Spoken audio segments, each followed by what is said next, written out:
Hi friends, I'm Conrad Kanagy, and I am a part-time consultant staff member for Lancaster Mennonite Conference, and I've also served over the past couple of years as chair of the Governance Structure Task Force, which was an outgrowth of the Strategic Direction Task Force.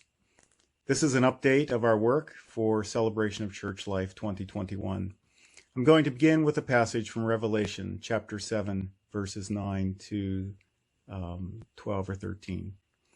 After this I looked, and there before me was a great multitude that no one could count, from every nation, tribe, people, and language, standing before the throne and before the Lamb.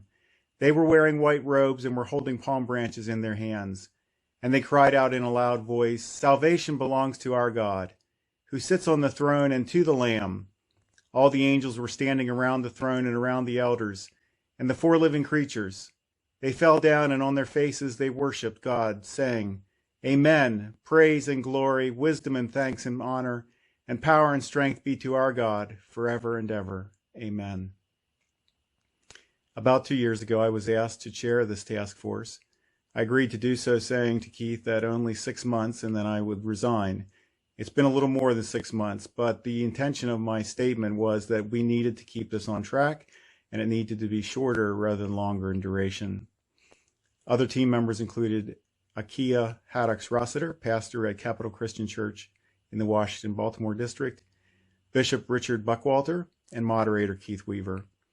One of the consistent experiences of our team was the awareness of each meeting that Christ was in the center of us as we discerned the Spirit's leading. We would begin in one direction and then be turned in another direction, or we would not be sure where to begin, and we would end up somewhere where clearly the Spirit had led us. This happened time and time again, and as I would leave these meetings, I would be so encouraged that again we had heard from God's Spirit. One of the things that we agreed upon was that our work could not be merely structural, but had to address deep spiritual and cultural changes that needed change and reform in Lancaster Conference. This commitment consistently brought us to the agreement that the conference had to recover and embrace the apostolic gifts that are needed to lead the mission of God. While the pastoral and administrative gifts are important, they too often lead and they embrace a management perspective rather than the mission of God. They settle for the status quo rather than staking out new territory for the kingdom. The apostolic gifting has arisen throughout the history of LMC, but has often been forced to run for cover or has been silenced. We agreed that the apostolic calling and gifting had to be central to a new LMC wineskin. In line with this was also the recognition of the need to define just exactly where authority lies in the LMC system.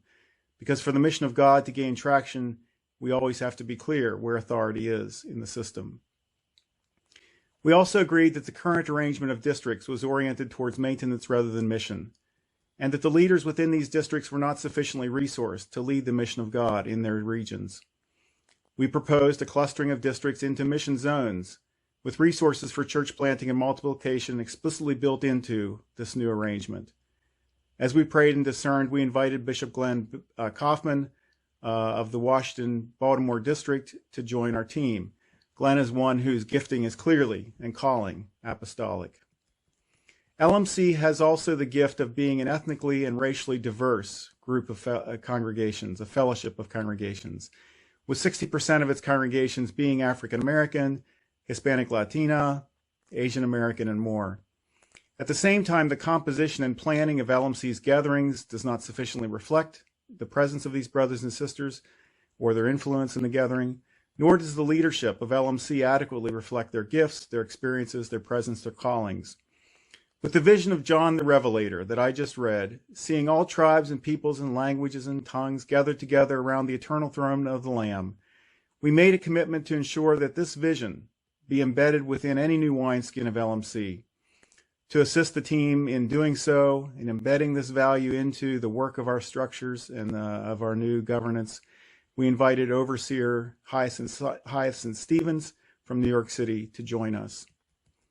Having received affirmation from the Bishop Board for our efforts earlier in the year in 2020, in September we presented a fuller proposal to the CEC, which warmly embraced and unanimously affirmed our efforts and the specifics of the proposal.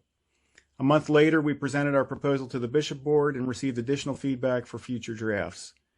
At last week's CEC meeting, we presented the final proposal from our task force, and turned the implementation and operationalization of our work over to CEC.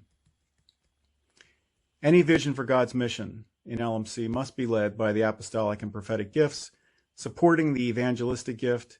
And as this occurs, then and only then will we see the multiplication of the kingdom within and beyond this fellowship of congregations.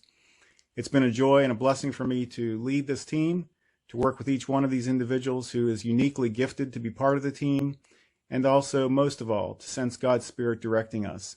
I now pray that our work will bear fruit for the kingdom's purposes and for those purposes alone. Thank you for the privilege of sharing with you today, and thank you for the privilege of chairing this team. God's blessing.